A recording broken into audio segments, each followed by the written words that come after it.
son amour. Ce soir, je vous salue dans le nom précieux de notre Seigneur Jésus-Christ. Tu vas aussi saluer le frère et la sœur qui est assis à tes côtés et témoigne-lui une bonne semaine et que la paix de Dieu soit avec vous. Pour ceux qui sont en train de nous suivre en live et pour ceux qui n'écoutent pas bien le Swahili, sous vos acclamations, nous allons recevoir l'interprète, s'il vous plaît, par des acclamations. On reçoit l'interprète pour nous accompagner. Faites-le bien pour notre interprète, s'il vous plaît. Que le Seigneur vous bénisse. Rapidement, nous commençons l'enseignement de ce soir.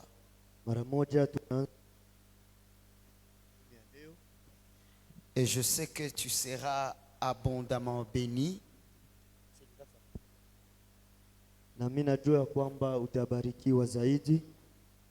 Et la grâce de Dieu va se répandre sur chacun de nous.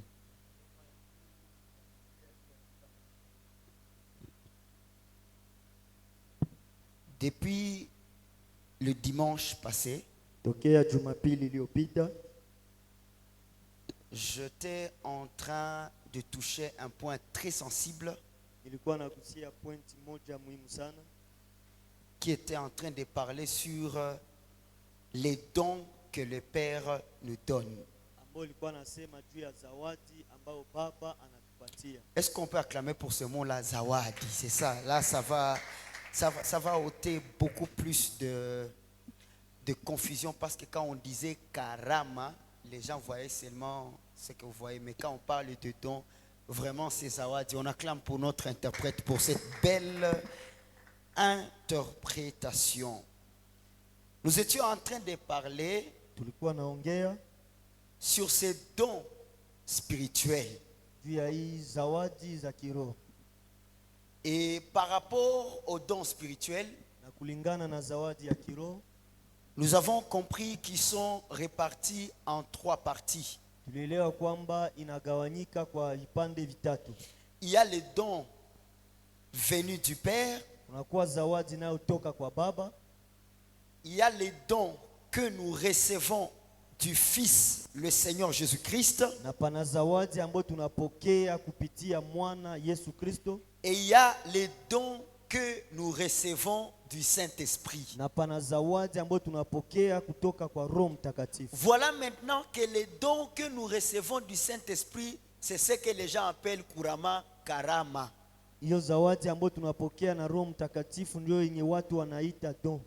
C'est pourquoi quand je vous dis que Jésus-Christ est un don, comprenez-la maintenant dans ce sens réel des zawadi. Wakati nawaambia kama Yesu Kristo ni zawadi, mwelewe kama munjia kamili ni zawadi kweli kweli. Et nous avons commencé à étudier les dons que le Père donne. Na tulianza kujifunza juu ya zawadi ambao Baba anapana. De la même manière que la Bible l'a déclaré, vile vile Biblia inaitamka, selon 1 Corinthiens chapitre 12 verset 4. Wakorintho wa kwanza 12 mstari wa 4. La Bible dit il y a diversité de dons. Biblia inasema pana utofauti ya karama, mais le même esprit. Lakini ni roho mmoja. Diversité de ministères. Pana tofauti ya huduma, mais le même Seigneur. Lakini ni Bwana mmoja. Diversité d'opérations. Utofauti ya utendaji, mais le même Dieu qui opère tout en tous. Ni Mungu yeye peke ndio anatenda yote katika yote. Retenez bien le mot tout en tous. Ça va venir à un moment très important. Weke hii neno ambayo inasema yote kwa wote. Et nous avons compris que du Père nous recevons la manifestation et les opérations. Kwa Baba tunaona utendaji na ishara. Comment est-ce que le Père a opéré? Namna gani Baba alitenda? Comment est-ce que Dieu le Père de notre Seigneur Jésus-Christ, il a opéré? Namna gani Baba ambaye ni Bwana wa Bwana wetu Yesu Kristo alitenda? Nous avons compris selon Jacques chapitre 1er verset 17.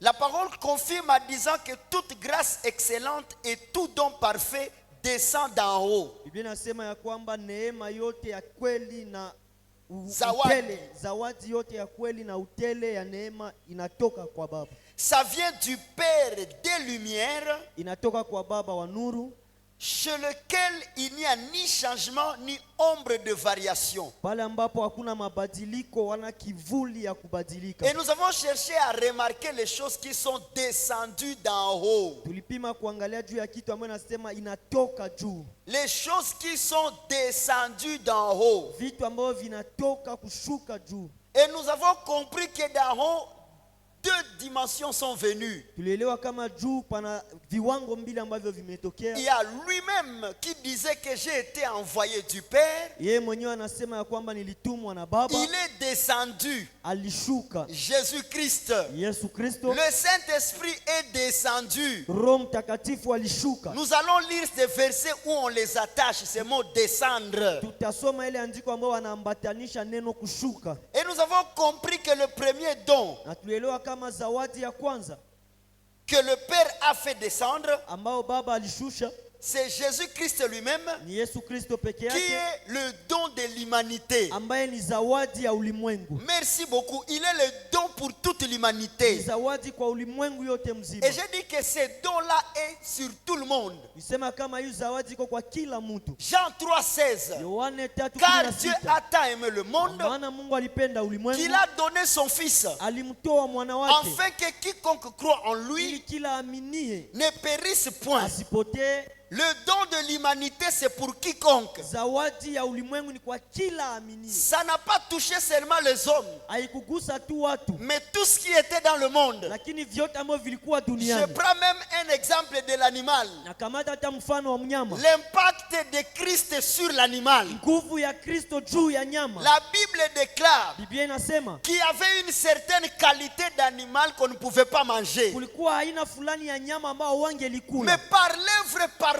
et concrète de Christ, lakini kwa kazi ya kweli na kamilifu ya la Kristo, Bible dit tout est devenu pur à ceux qui sont purs. Biblia inasema yote ni safi kwa walio safi. Et c'est pourquoi la Bible confirme, Ndio maana Biblia inahakikisha lorsque Dieu visite Pierre, wakati Mungu anatembelea il Petro, est en train de lui préparer à lui envoyer chez Corneille. iko namtayarisha ili aende kwa Kornelio. La Bible dit il y a des viandes que Pierre a vues dans la vision. Pana manyama ambao Petro aliona ndani ya Et maono, Pierre a dit ça on ne mange pas. na Petro akasema hii habaikulake. Et le Seigneur va lui poser une question. Na Bwana atamuuliza swali, Comment toi tu veux appeler impur namna gani unataka kuita uchafu ce que j'ai purifié? yale ambayo nimetakasa? Est-ce qu'il y a eu une croix où Jésus est mort pour les bêtes? Pana nafasi ambapo Yesu alikufa juu ya Non, non, manyama? au Hapana. moment où il a été donné pour toute l'humanité, Alipewa kwa kila mtu, kwa tout ulimwengu ce wote. qui est dans le monde a été purifié par cette œuvre parfaite. Vyote vilivyo duniani vimetakasika kwa kazi ile. C'est pourquoi la parole Ndio déclare maana Biblia inasema que celui qui mange ou qui boit glorifie le Seigneur. mwenye anakula na anakunywa atukuze Et Bwana, que celui qui ne boit pas et qui ne mange na pas, yule ambaye hakunywa na que lui kula aussi glorifie le naye Seigneur. atukuze vile Bwana. Est-ce qu'on peut acclamer pour le Seigneur qui a sanctifié toute l'humanité? Takasa ulimwengu yote. Faut pas oublier ça.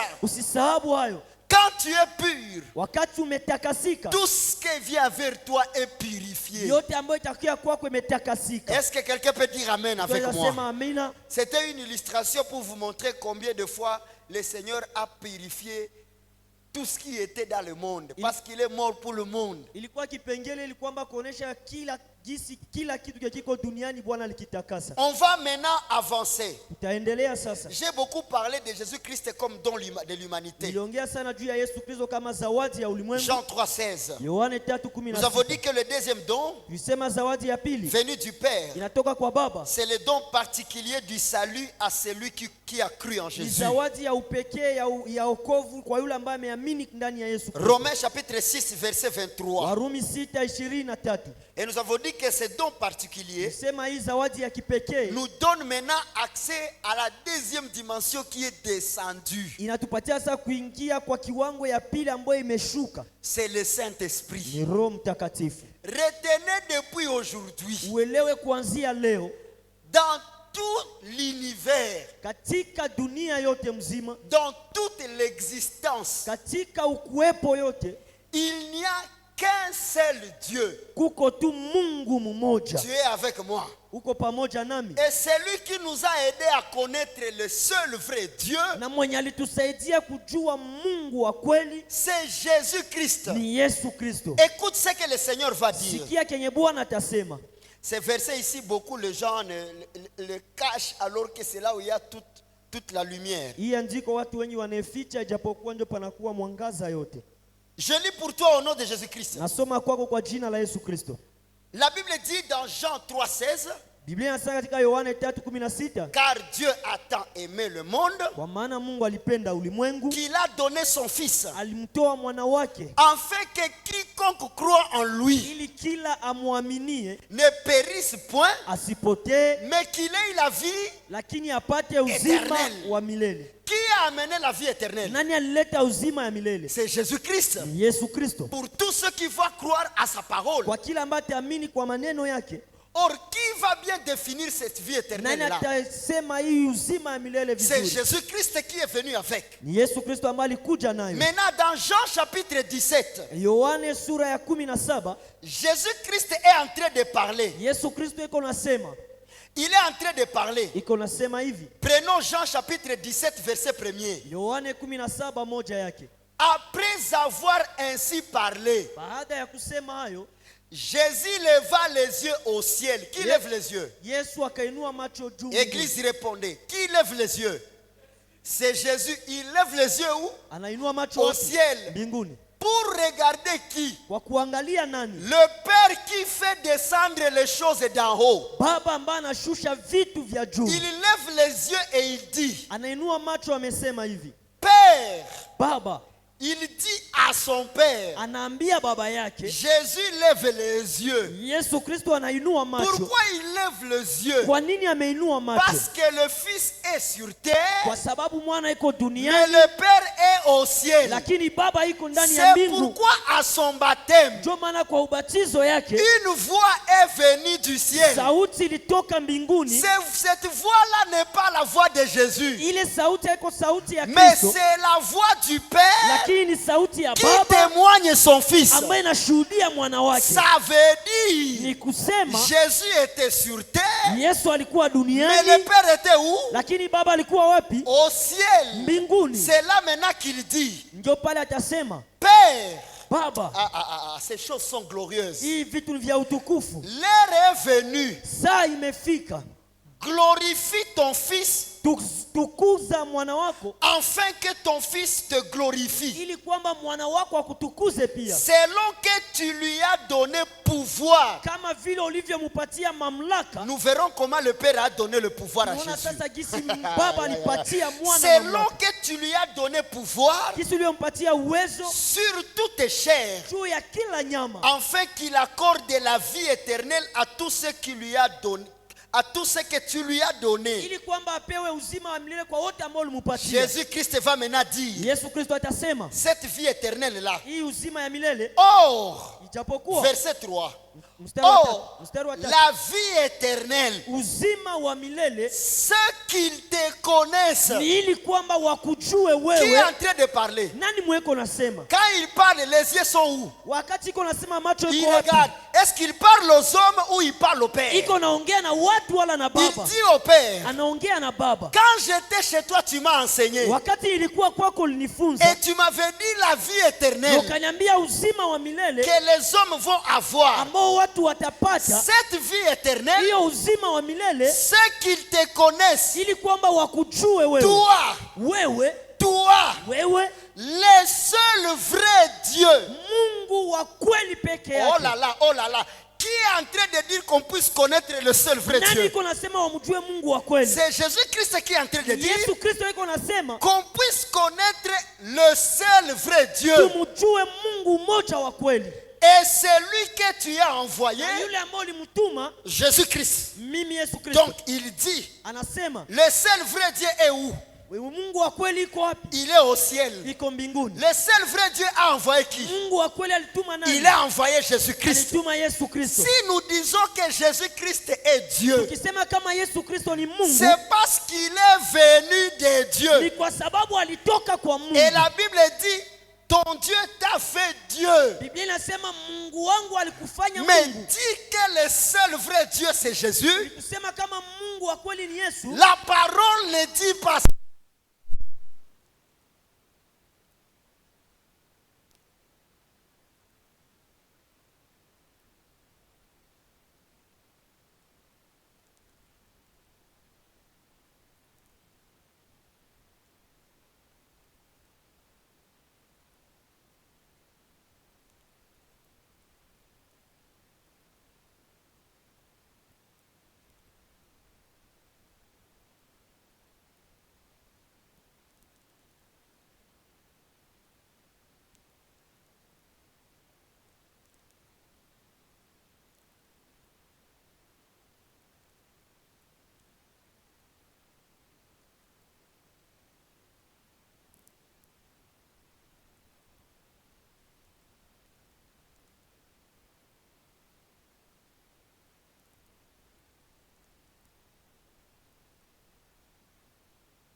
À comprendre comment le Saint-Esprit aussi c'est un don.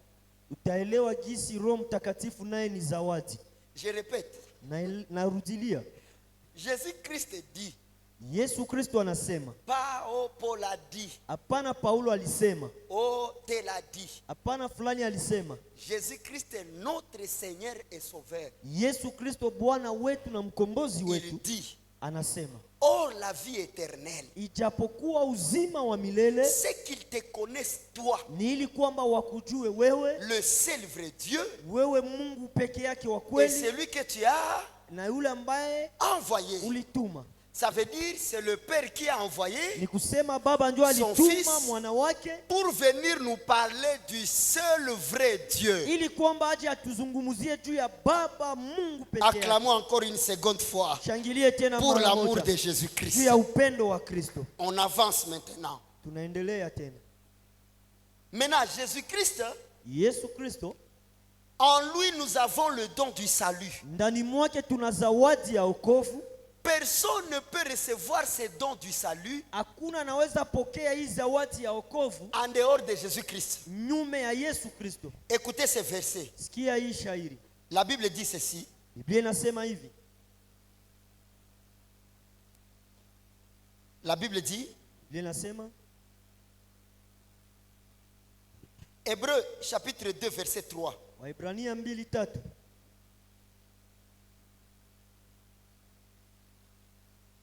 Hébreux 2:3.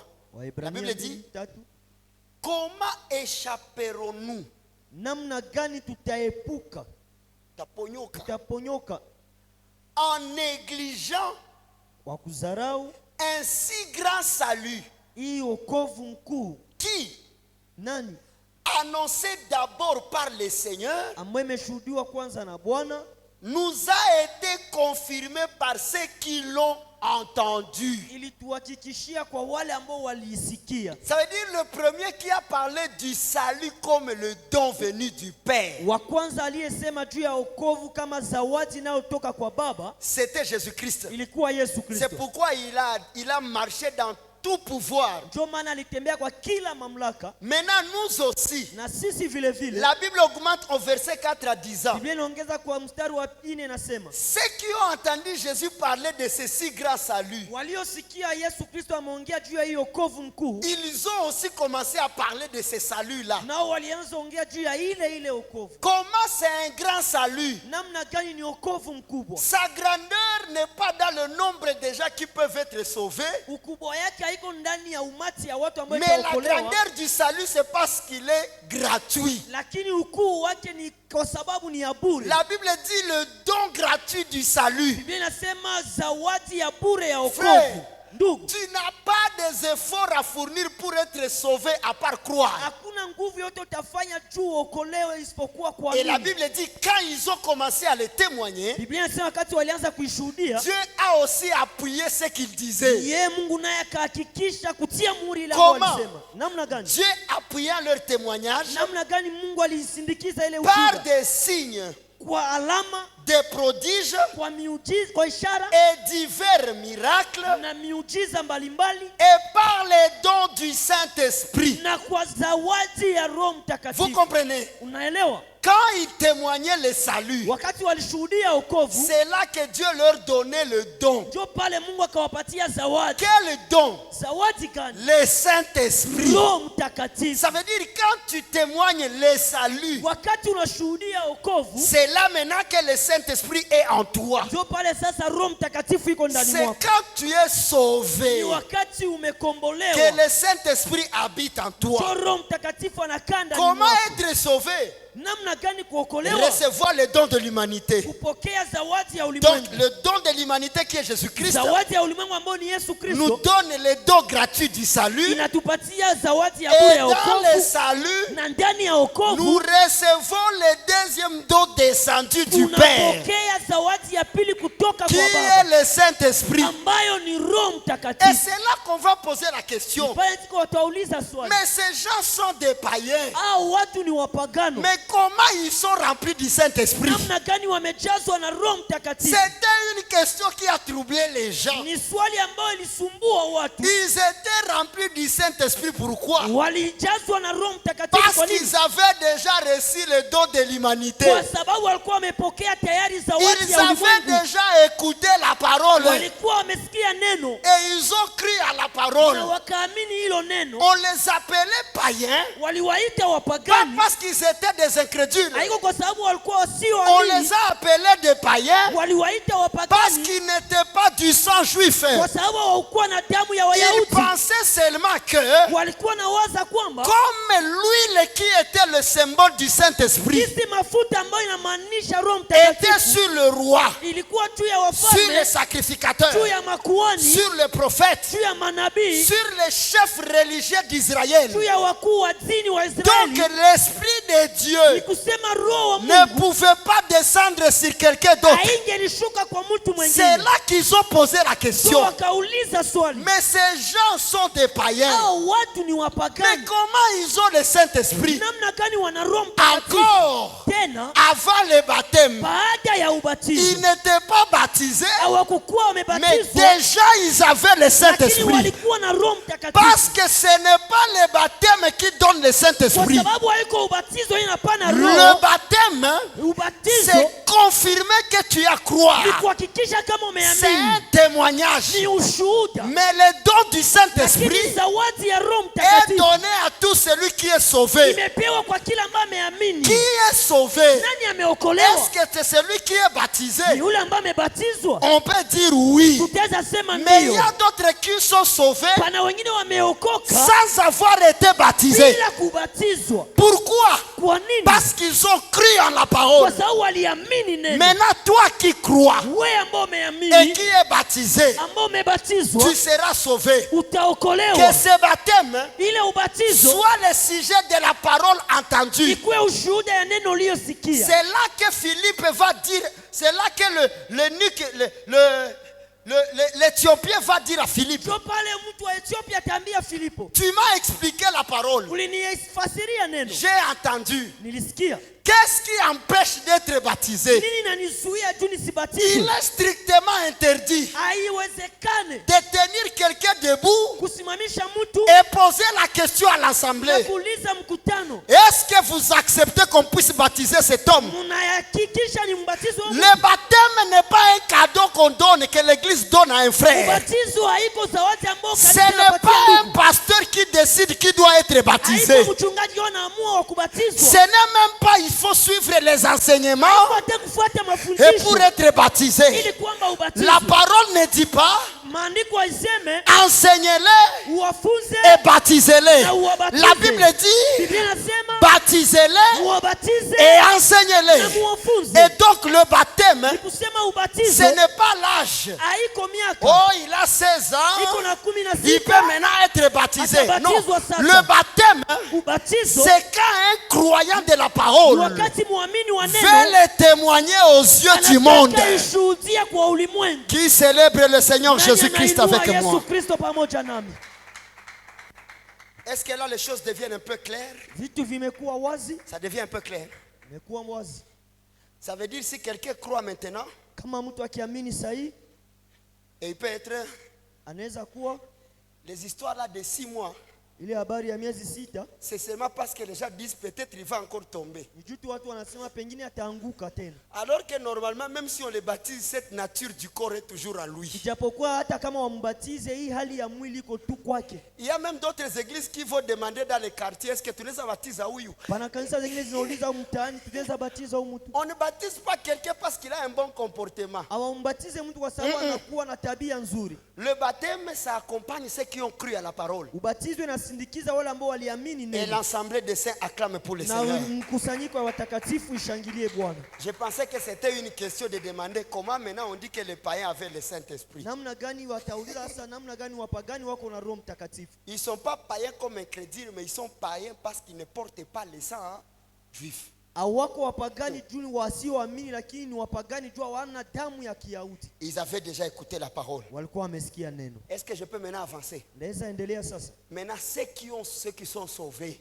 Wale hasa ambao wamekombolewa ils reçoivent le 3e don, wanapokea zawadi ya tatu, le Saint-Esprit. Roho Mtakatifu. C'est lui qui osera dire Ule ambaye atasubutu kusema le Père, Baba, le Saint-Esprit Roho Mtakatifu et le Fils. na Mwana Tous, wote quand vous les mettez ensemble, ukiwaweka pamoja c'est quand ils forment un seul Dieu. wanafanya Mungu mmoja. Ça, c'est faux.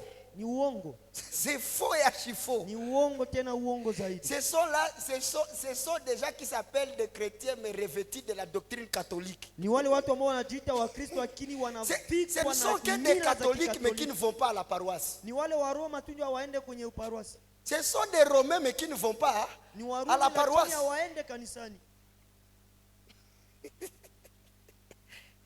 Est-ce que quelqu'un est avec moi?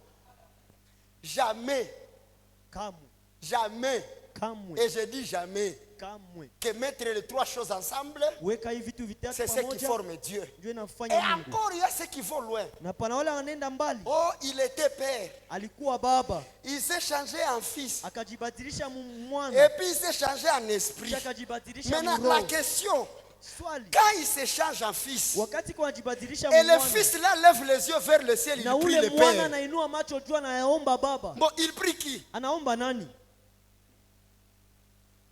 Et puis le danger de ça, Na hatari ya hiyo dire que le Père est devenu fils. wakusema baba anakuwa Donc, mwana, vous êtes en train de nous faire comprendre que Dieu le créateur, ni kusema Mungu muumbaji anaweza kufa na mikono ya watu. Mungu tu, Mungu. Et les 3 jours qu'il était dans la tombe, qui était sur le trône? na siku tatu alikuwa mkaburi, nani alikuwa mbinguni kukiti ya enzi?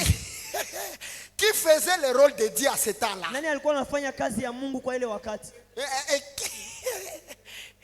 Et la Bible dit Na Biblia inasema que c'est le Père qui a ressuscité le Fils. ni baba ndiye alifufua mwana. Si c'était le Père qui est mort, Kama ni baba ndio alikufa, il n'y aurait pas de Fils pour ressusciter. aingelikuwa mwana wa Parce que kufufuka. celui qui fait descendre Isaac de l'autel, c'est le main d'Abraham. Mwenye anashusha Isaka kwenye madhabahu ni mikono ya Ibrahim. C'est même Abraham Ule Ibrahim qui avait lié Isaac. ambaye aliweka Et c'est Isaka, le même Abraham ni ule Ibrahim qui a délié Isaac. ambaye atamfungua C'est Isaka. le Père Ni baba qui a donné Christ comme sacrifice. ambaye alipana Kristo kama Et c'est sadaka, même le Père na ule baba qui lui a ressuscité. ambaye alimfufua. Ça veut dire quand Jésus était sur Sasa terre, wakati Yesu alikuwa duniani, le Père était où? baba alikuwa wapi? Il était au ciel. Alikuwa mbinguni. Ça devient clair. Na mwisho pale Yesu akaenda mlimani akaenda omba. Kama wengi ulikuwa baba ukageuka tu mwana. Unaenda omba nani? Et ce genre de questions, na hizo maswali on ne trouve jamais un verset qui les justifie. On va commencer des philosophies. hatupate Oh, shairi vous voyez? ambayo inaitetea. Wanaanza filosofi. Il était sous la forme solide comme la glace. Alikuwa kama vile lijiwe. Il s'est changé en l'eau comme fils. Akajibadilisha maji kama Et puis il mwana. est devenu vapeur comme Saint-Esprit. Shaka kuwa mpepeo Il kama a roho. une philosophie. Maandiko iseme vile. Maandiko nasema mtoto alikia kudunia, baba akabakia wapi? Mbinguni. Na ndio maana quand on lui a dit Seigneur, apprends-nous à prier. Ndio wakati wanamwambia baba tufunge, Qu'est-ce qu'il Bwana a tufunge dit? tuombe. Lorsque vous prierez, vous direz, Wakati mnapoomba mnasema, notre Père qui est Baba yetu au uliye ciel. mbinguni. Ingine échappatoire. Oh, Jésus-Christ est omniprésent. Yesu Kristo iko mahali pote. Il est sur terre Iko et duniani il est au ciel. na iko mbinguni. Non, Hapana. il était sur terre. Alikuwa hapa Seul kudunia. le Père était au Ni ciel. baba tu ndio alikuwa C'est pourquoi mbinguni. quand il est ressuscité, Wakati alifufuka il a dit, akasema, allez dire à mes frères, uende ambia ndugu zangu je m'en vais vers le Père. naenda kwa baba yangu. Pourquoi? Parce qu'il était sur Kwa terre. sababu alikuwa hapa duniani. Et il y a là où Jésus priait, il a Bana dit, pale Yesu aliomba akasema, Père, Baba, j'ai pris pour eux. nawaombea Garde-les dans ce monde. kwa sababu katika hii Moi, dunia je m'en vais. mimi naenda, Je rentre vers toi narudia kwako parce que je ne suis pas de ce monde. kwa sababu siko wa hii dunia. Donc, il y a une grande différence. Panakuwa utofauti mkubwa. Le Père dont je te parle, Baba ambaye niko na kuzungumzia c'est le Dieu de notre Seigneur Jésus-Christ. ni Mungu wa baba yetu Yesu Kristo. Vous savez qui sont les idolâtres? Unaelewa nani ndio waabudu sanamu? C'est ceux qui croient Ni wale ambao wanaamini que Jésus-Christ est le seul vrai Dieu Yesu Kristo ni Bwana Mungu yeye peke et que son Père est le seul vrai Dieu. na baba yake naye ni Mungu wa kweli. Nous ne croyons qu'en un seul Dieu. Tunaamini tu Mungu mmoja. Qui est ce Dieu-là? Ni Mungu gani? C'est le Père Ni baba de notre Seigneur wa baba yetu Jésus-Christ. Yesu Kristo. Et là, quand on dit il y a un seul Dieu, c'est vrai. Wakati wanasema pana Mungu mmoja ni kweli. Et c'est ce que dit les Écritures. Ndio kisi maandiko inasema. Depuis que j'ai commencé à enseigner ces choses, Wakati nilianza hubiri hii kitu, plusieurs personnes se disent, ah, watu wengi aïe, wanasema namna gani hivi? c'est parce qu'ils ont écouté des grands, des forts, des hommes puissants, Kwa sababu qu'on appelle walisikia watu wakubwa, les héros, les pères de génération, Wakasikia wakubwa enseigner wa les mêmes kizazi, bêtises. wako nafunza hii Moi, mabaya. je vous dis la vérité. Nawaambia Que kweli, tu sois qui, ukuwe que nani, tu sois béni comment, ubarikiwe namna que gani, tu sois père de qui, ukuwe baba wa que nani, tu aies fait n'importe quel miracle. ufanye muujiza ya aina Si tu gani, enseignes ce qui est en dehors des Écritures, ukifunza iko kinyume na tu maandiko, es faux. uko On ne fera pas confiance à ce que tu fais hatuwezi amini vile uko nafanya, parce que même le diable peut agir. maana shetani anaweza tenda. Jésus lui-même a dit, Yesu pekee akasema, écoutez sikizeni ce que disent les pharisiens, yale ambao wafarisayo wanasema, mais ne faites pas ce qu'ils font. lakini msifanye yale ambao Ça veut wanafanya. dire il y a des gens qui sont des ânes. Pana wale ambao ni Punda. punda, Ils peuvent prophétiser, wanaweza tabiri, mais ils restent des animaux impies. lakini wanabakia mnyama mchafu. Qui que ça soit, Akuwe mtu wa aina Paul gani. même a dit, Paulo pia que akasema, ça soit les anges, akuwe malaika, que ça soit nous, akuwe sisi, quelqu'un d'autre qui ose mwenye annoncer atapima kutangaza un autre évangile ujue injili que celui yengine qui a été annoncé ambayo limefanyika par imetangazwa qui? kwa nani? Par Kwa Jésus-Christ. Yesu Kristo. Que cet homme-là soit Ule mtu anathème. alaaniwe. Que veut dire anathème? Kulaaniwa ni kusema Ça nini? veut dire maudit. Kusema kulaaniwa. Ce ne sont pas les enfants de Dieu qui sont maudits. Haiko watoto wa Mungu wamelaaniwa. La pauvreté n'est pas une malédiction. Kukosa La umaskini haiko maladie maskini. n'est pas une malédiction. Ugonjwa haiko laana. Parce que c'est possible d'être malade et tu es enfant de Dieu. Inawezekana ugonjwa na uko mtoto wa Mungu. La pauvreté n'est pas une malédiction. Umaskini haiko magonjwa. Parce qu'il y a ceux qui sont morts pauvres, Pana wale ambao ni wa mais ce sont maskini, des justes. lakini ni wenye haki. Les manquer le mariage n'est pas une malédiction. Kukosa ndoa haiko laana. Il y a ceux qui sont morts sans se marier. Wale walikufa bila Mais kuoa. être anathème, Lakini kukuwa c'est umelaaniwa vouloir mentir au nom de Dieu. ni kudanganya mjina ya Mungu. Et comment on ment au nom de Dieu? Namna gani wanadanganya mjina ya Mungu? C'est dire et croire en ce qu'il n'a pas dit. Ni kusema na kuamini Est-ce qu'on peut acclamer pour notre Seigneur Jésus-Christ qui nous a enlevés sous la ambayo malédiction? tutosha chini ya laana. Même moi, Hata mimi si vous m'avez, des fois je rentre ici, je me dis, nikiona mara mingi narudia hapa Église, nawaambia pardonnez-moi. kanisa, Parce que mnisamee ici, j'avais kwa sababu hapa mal enseigné. nilifunzaka vibaya.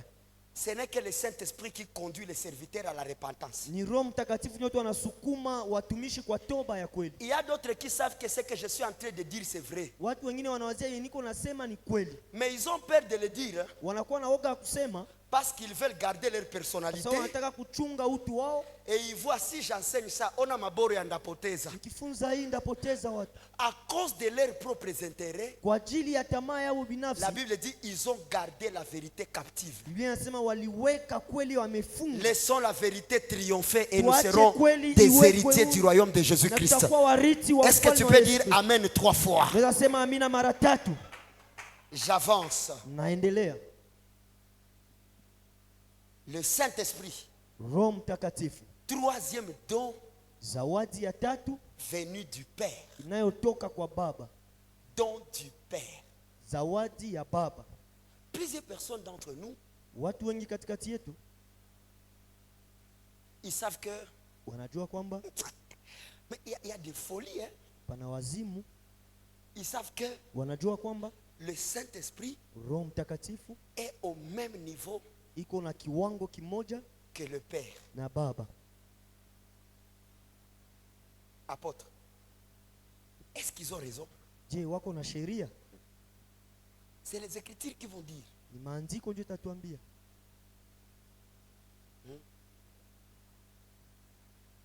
Proverbe est en train de dire, Mezali iko nasema ne cherchez pas à ajouter ce que ce livre n'a pas dit, de peur que la frappe de l'Éternel ne tombe sur toi. usitafute kuongoza kile ambacho hiki kitabu haikusema ili kwamba Oh, fimbo ya la Mungu isianguke juu parole de yenu. Dieu n'a pas tout dit. Maintenant, si ça Neno n'a ya pas Mungu tout dit, haikusema yote. Kama haikusema Bon. yote, que nous écoutions encore quoi?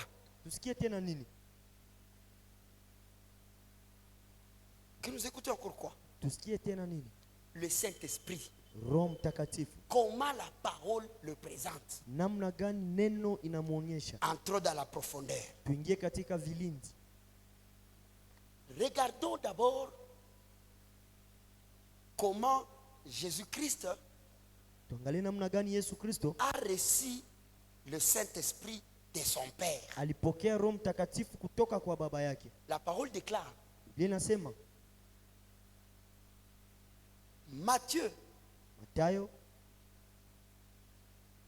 Matthieu chapitre 3, Mathayo sura 3 le verset 16 à 17. mstari wa 16 na 17. La parole déclare, Neno linasema dès que Jésus eut été baptisé, wakati Yesu alipomaliza kubatizwa il sortit de l'eau. akatoka majini, Et voici, na tazama les cieux s'ouvrirent mbingu ikafunguka, et il vit na akaona l'Esprit de Dieu Roho wa Mungu descendre comme une colombe inashuka kama vile ua et venir sur lui. na inakuja juu yake.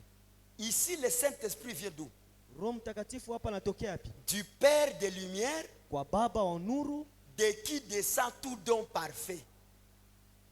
Vous ambaye comprenez? ndani mwake kunatoka zawadi zote kamilifu. Le Saint-Esprit est descendu sur qui? Hii Roho Mtakatifu alishuka juu ya nani? Sur Jésus-Christ. Juu ya Yesu Kristo.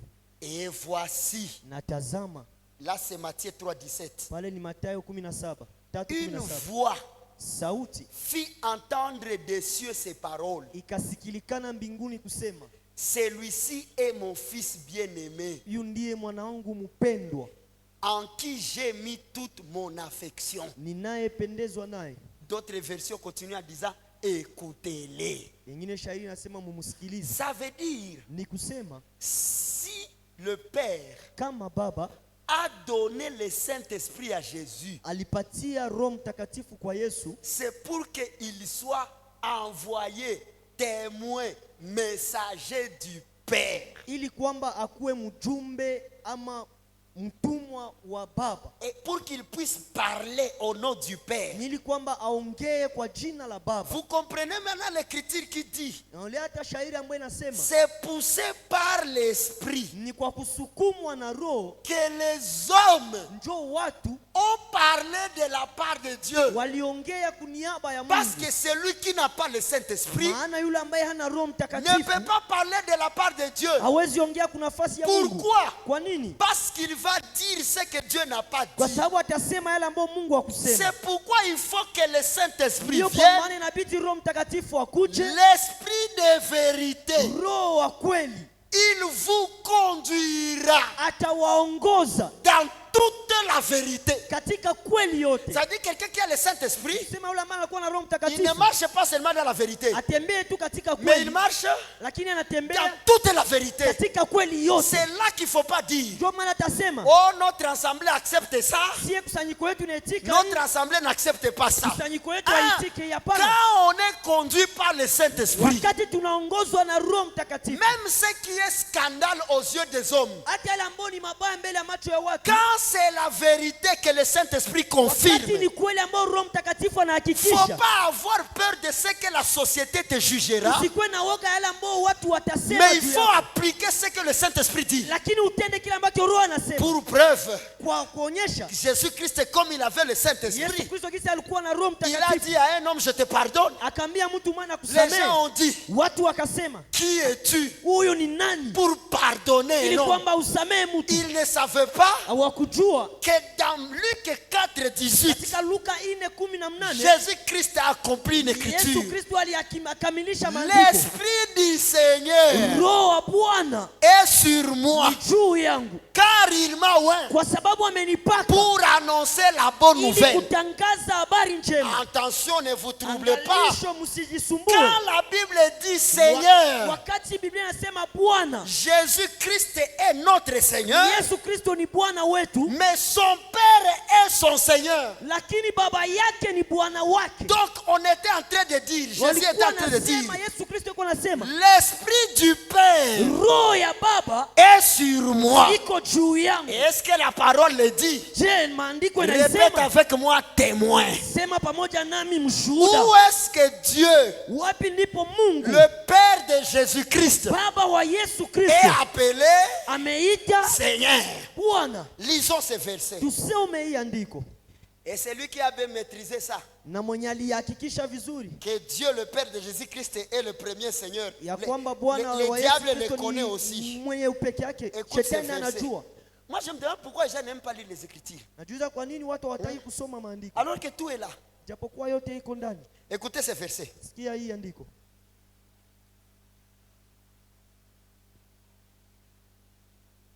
J'ai donné déjà Luc 4, 18, comme Jésus dit, l'Esprit du Seigneur est sur moi. kisha pana Luka 4:18 gisi Roho wa Bwana ni juu yangu. Dans ma préparation, j'ai écrit, Katika Église, kuandaa kwangu nikaandika kanisa, ne soyez pas troublés msibabaike par le mot Seigneur. kwa jina ya Bwana.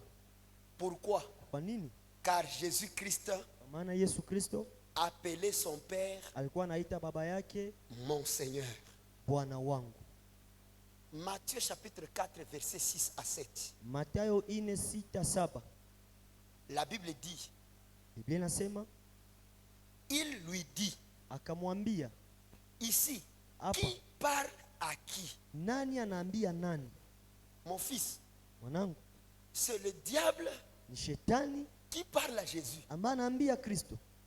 Diabolos, Ibilisi, Iblis, Shaitan, shetani, les dragons, les serpents anciens.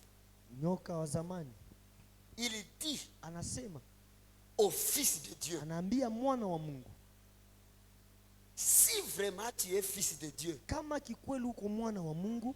est-ce que le diable a appelé Jésus-Christ Dieu?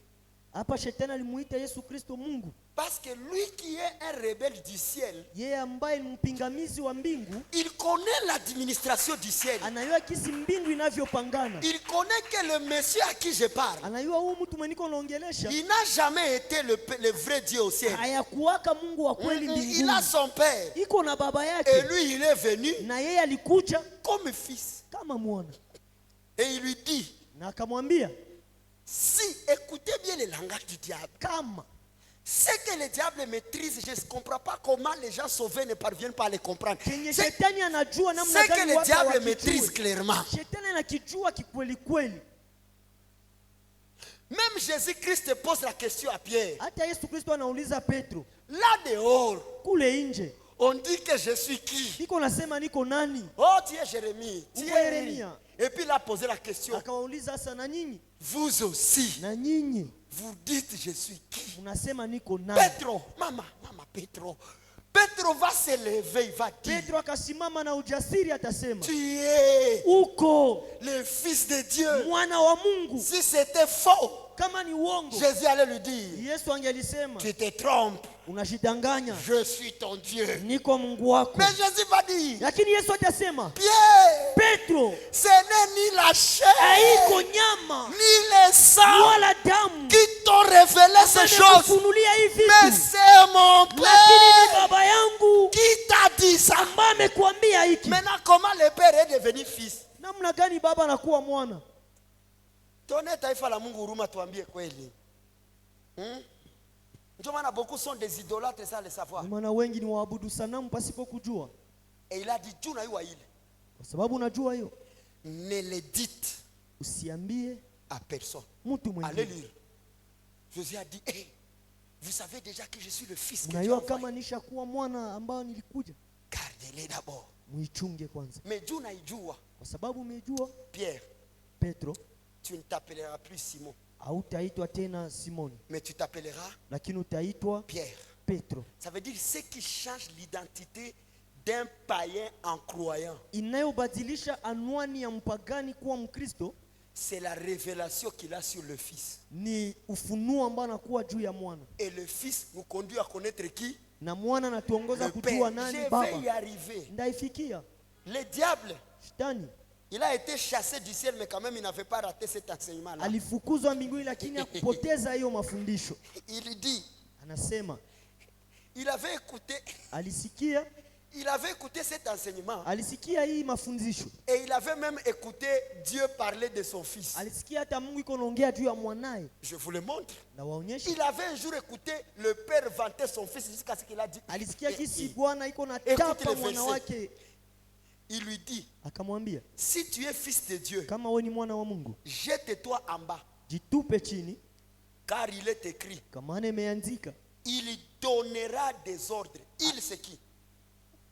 ataamuru, atapana Si mamlaka. Jésus-Christ était le Père, il allait lui dire, tu donnerais. Kama Yesu angelikuwa baba, Mais il lui angelimwambia a dit, uta, moi je suis avec toi ici. niye niko na wewe hapa, Je sais que ton Père est au ciel. na yaka baba yako yuko mbinguni. Il avait dit, Alisema il donnera des ordres à ses anges, atapana muhuri, ushuhuda kwa malaika wake à ton sujet.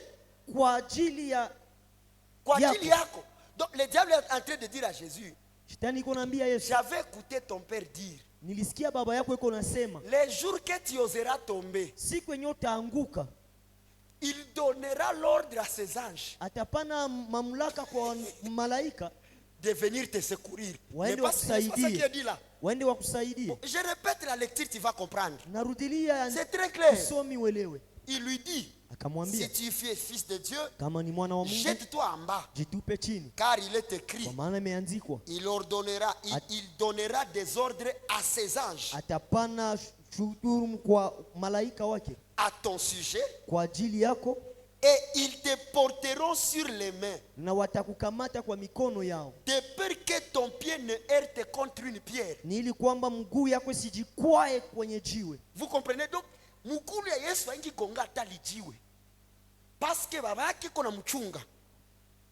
Jésus lui dit, Yesu Kristo anamwambia, même si vinaandikiwa vile, Jésus lui dit, Kristo anasema il est aussi écrit, imeandikwa, tu ne tenteras point le Seigneur ton Dieu. Je hausimjaribu vous pose la Bwana question. Mungu wako. Cette écriture, Hii andiko, Jésus est en train de dire au diable Yesu Kristo iko naambia shetani, de ne pas lui tenter, haiko namwambia asimjaribu, ou bien Jésus-Christ est en train de rappeler au diable que c'est lui, Jésus, qui ne doit pas tenter son Dieu. wala ni Yesu Kristo iko namkumbusha shetani kama yeye Yesu apashwe jaribu Bwana wake. Lisez, Soma. Jésus lui dit, Yesu akamwambia, il est aussi écrit, imeandikwa vile vile, il est aussi écrit, imeandikwa, Tu ne tenteras point le Seigneur ton Dieu. Donc Usimjaribu Bwana Mungu wako. Jésus est en train de dire au diable, Yesu iko naambia ce que shetani, tu as dit là, yenye uko nasema c'est pale vrai. ni kweli. Mon père avait dit Baba yangu alisema que si je me jette, nikianguka il enverra des anges atatuma malaika pour me sauver. ili wanikomboe. Mais mon père aussi avait dit, Baba yangu pia et aliniambia à moi et à tout le monde, kwangu mie na kwa watu wote, que personne ne doit lui tenter. pasiwe mtu ambaye atamjaribu. Et ici, il est en train de dire, Na hapa iko nasema il est écrit que moi aussi, imeandikwa na mimi pia je ne dois pas tenter mon Seigneur, sipashwe mjaribu Bwana wangu mon Dieu. Mungu wangu. Mina itosha ku forme indirecte, mina itia mu forme directe. Na Ukisoma itosha ça, mara moja na ibeba ku nyingine nafasi nyingine. il dit, il est aussi écrit, tu Imeandikwa, ne tenteras pas ton Seigneur ton Dieu. Hautamjaribu Bwana Mungu Là, wako. c'est indirect. Ile ni mara Mais moja. dans la forme directe, Katika namna ya hali Jésus nyingine, doit dire, Yesu atasema je ne tenterai pas sitamjaribu mon Seigneur, Bwana wangu mon Dieu. Mungu wangu. Jésus appelle son Père qui? Yesu anaita baba yake nani? Seigneur. Bwana. Tu n'es pas encore convaincu, un autre témoin. Crie avec moi, Mwingine témoin. ushuhuda anakuja. L'autre témoin vient. Shuhuda mwingine anakuja. Acte chapitre 2, verset 34 à 35. Matendo ya Mitume 2:32-35. Car David n'est point monté au ciel, Kwa sababu Daudi ya kupanda mbinguni, mais il dit de lui-même. lakini anasema yeye peke. Anaongea yeye. Anaongea, Daudi anasema hivi. Il a écouté une parole au ciel. Alisikia neno mbinguni Et il a écouté na akasikia la même manière que le diable avait un jour vile écouté. vile kisi shetani alisikiaka siku moja. David, lui, il n'était pas monté au ciel. Daudi ya kupanda mbinguni, Mais c'est par l'esprit qu'il a été révélé. lakini kupitia roho akafunuliwa. Quoi? Nini? Il a écouté Akasikiza le Père baba parler à son fils. iko naambia mwanaye. Qu'est-ce que David a dit? Daudi anasema nini? David dit, Daudi anasema lui-même, yeye peke. le Seigneur Bwana a dit à mon Seigneur. anaambia Bwana wangu. Le Seigneur Bwana a dit à mon Seigneur, anaambia Bwana wangu, assis-toi à ma droite, kaa kwa kuume yangu, jusqu'à ce que je ferai de tes ennemis ton marchepied. mpaka gisi ndawafanya maadui yako Or kwa la kanyagiwa parole miguu. dit, Japokuwa Biblia inasema je m'en vais. naenda Où? wapi? À la droite? Kukuume. Qui est à la droite du Père? Nani iko kuume? Répondez, qui est à la droite du Père? Nani iko kuume ya baba? Ça veut Ni dire, kusema David avait écouté Daudi alisikiaka là où pale celui qui est sur le trône mwenye iko kukiti ya en enzi train de dire à celui qui est à sa droite. iko naambia mwenye iko kuume yake. Et c'est là que David a dit, Na pale ndiko Daudi atasema le Seigneur Bwana wangu, a Bwana dit à mon Seigneur, ameambia Bwana wangu, le Père baba a dit à son fils, ameambia mwanae marche dans ma droite. tembea kuume Donc kwangu. le Père Kusema baba est le Seigneur de Jésus ni Bwana wa Kristo et Jésus-Christ na Yesu Kristo est notre Seigneur. ni Bwana wetu. C'est pourquoi on Ndio l'appela kwa maana watamuita roi des rois mfalme wa et wafalme Seigneur na des Bwana seigneurs. wa mabwana. Il est Seigneur Ni Bwana parce qu'il a son Dieu. kwa sababu iko na Mungu Il est wake. Seigneur Ni Bwana parce que Dieu lui a établi sur nous. sababu Mungu alimweka Et kwetu. nous sommes des seigneurs Na sisi tuko parce que mabwana nous avons vaincu le monde. kwa sababu tulishinda Et dunia. tout homme marié Na kila ambaye est ameokoa seigneur de sa femme. ni bwana wa mke wake. C'est clair. Iko wazi. Qui est le Seigneur de Jésus-Christ? Nani ndio Bwana wa Yesu Kristo? Pourquoi je suis passé ici? Namna gani C'est Yesu pour alipita? enlever la confusion. Ili kwamba nitoshe L'Esprit du mchanganyiko. Seigneur est sur moi. Roho wa Bwana ni juu yangu. Comment il va dire l'Esprit du Seigneur? Namna gani atasema roho wa Donc il était Bwana? en train de dire, mon esprit est sur moi. Ni kusema roho yangu iko juu yangu. Mais c'est pas logique ça. Haiwezekani. Hein? Et c'est pourquoi sur TikTok, vous allez voir des gens qui sont en train de traiter la Bible du n'importe quoi. C'est parce qu'ils ne comprennent pas. Ndio maana watu wengi kwa mtandao wako naongea maandiko gisi wanataka kwa sababu hawaielewi. On avance. Unaendelea. Comment est-ce que Jésus-Christ est devenu Seigneur aussi? Namna gani ndio Kristo naye aligeuka kuwa Bwana? C'est son Père Ni baba yake qui lui a établi ambaye alimuweka Seigneur Bwana et Christ. na Kristo. Dis avec moi témoin. Sema pamoja nami mshuhuda. Actes chapitre 2, Matendo ya Mitume 2, 36 à 38. 36, 38. Que toute la maison d'Israël Nyumba yote ya Israeli sache donc avec certitude ikuwe na ijue na uhakika que Dieu, kama Mungu. qui? Nani? Église, question, qui? Josué, qui? Que toute la maison d'Israël Nyumba yote ya Israeli sache donc avec certitude ijue na uhakika que Dieu kama Mungu a fait Seigneur alifanya Bwana et Christ, Kristo, c'est Jésus que vous avez crucifié. Yesu ambaye mlimsulubisha. Vous comprenez? Naelewa. 37. 37. Après avoir entendu ce discours, Baada ya kusikiza hizo habari, il eut le cœur vraiment touché. wakakuwa na moyo Et imeguswa. ils dirent à Pierre et Na aux autres, wakaambia Petro na wengine, hommes frères, ndugu zangu, que ferons-nous? tufanye nini? Pierre leur dit, Petro akasema, repentez-vous tubuni et que chacun de vous soit baptisé au nom de Jésus-Christ na kila mmoja abatizwe kwa jina la Kristo pour le pardon du péché kwa ajili ya msamaha wa dhambi, et recevez na mpokee le don du Saint-Esprit. Aïe, aïe, aïe. zawadi ya Roho Mtakatifu. Hapana mupokee unabii, mupokee utambuzi, mupokee discernement. Et recevez Na mpokee le don du Saint-Esprit. Ça veut dire zawadi ya Roho les dons Mtakatifu. qu'on va vous donner. Zawadi ambayo watawapea C'est celui-ci, ni le Roho Saint-Esprit. Mtakatifu. Mupate zawadi. Hapana zawadi za Roho Mtakatifu. Zawadi ya Roho Mtakatifu. Donc ile Roho Mtakatifu ndio nini? Ndio zawadi. Vous comprenez que le Saint-Esprit c'est un don? Naelewa kama Roho Mtakatifu ni On zawadi. avance encore. Naendelea tena.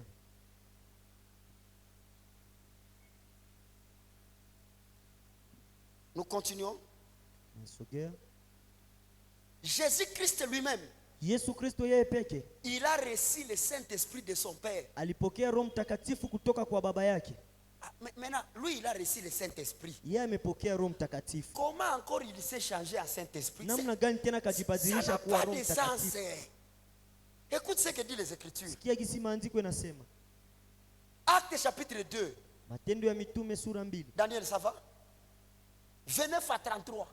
29. Homme frère, aïe, aïe, aïe, qu'il me soit permis de vous dire librement au sujet du patriarche David Iniruhusu niwaongeleshe wazi qu'il est mort, qu'il a été enseveli et que son sépulcre existe encore aujourd'hui parmi nous.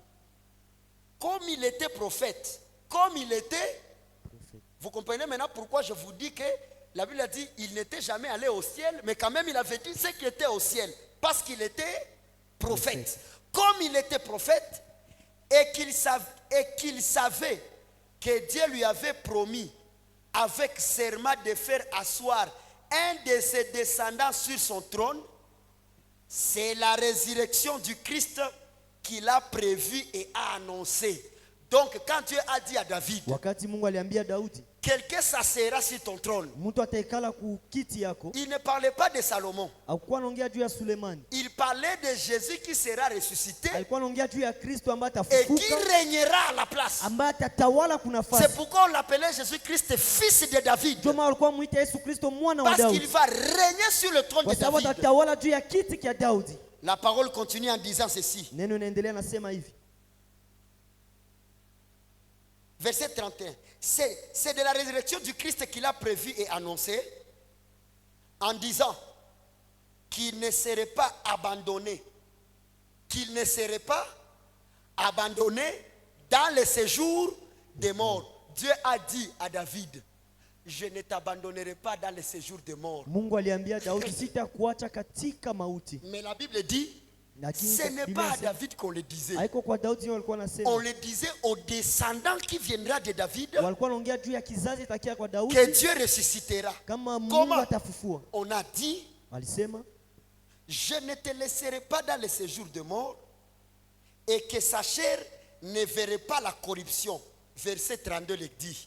32 nasema, C'est Jésus. Interprète. ni huyo Yesu, C'est Jésus ni huyo Yesu que Dieu a ressuscité. ambaye Mungu alifufua, nous en sommes tous témoins. tuko sote washuhuda.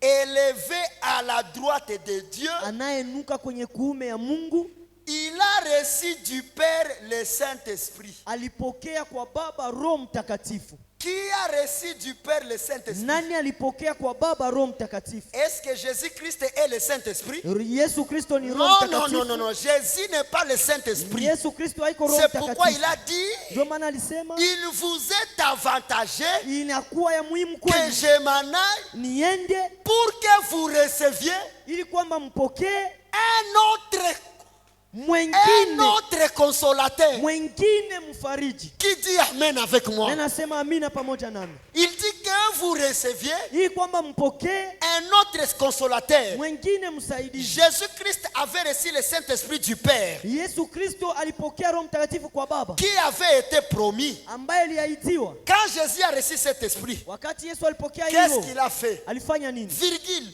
Mkato. Et il l'a répandu. Na akaiweka, Akaimwanga. akaimimina. Qui a répandu? Nini alimimina? Qui a répandu? Nini alimimina? Il a répandu quoi? Alimimina nini?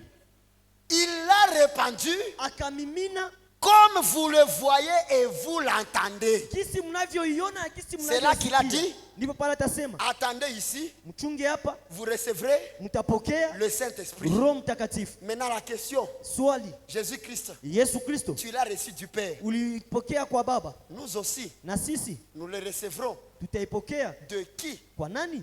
Nous le recevrons Tunaipokea de toi, kwako, mais venant du Père. lakini inatoka kwa Baba. Témoin, dis avec moi témoin. Sema nami ushuhuda. Écoutez d'abord ce verset, Luc 10, 21. Luka 10:21. Jésus, en ce moment, Yesu Kristo kwa hii wakati, en ce moment même, kwa hii wakati sasa, Jésus tressaillit de joie. Yesu Kristo akajazwa na furaha. Un jour, Yesu akasikia furaha na mupita. Akasema ngoja nilibere vitu kwa wanadamu. Il va dire, Atasema Jésus tressaillit de joie Yesu akabubujika na furaha par le Saint-Esprit kupitia Roho qui Mtakatifu lui a été donné. ambaye alimpea. Il dit, Akasema je te loue Père. na kuinua Baba, Encore il commence à louer son Père. na anaanza tena Je te loue, kumtukuza Père. na kutukuza Baba, Seigneur du ciel, Bwana wa mbingu. est-ce qu'on peut acclamer le Seigneur? Naweza shangilia Bwana. Je te loue Père, Na kuinua Ki?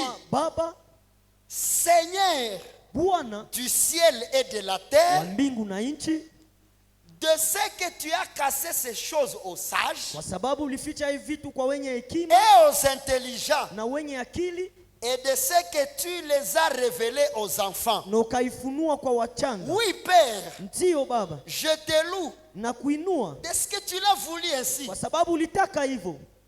Toutes choses Kila kitu m'ont été données imenipewa par mon Père. kupitia Baba yangu. Toutes choses Kila kitu m'a été données par qui? wamenipea kupitia nani? Vous savez cette histoire ici?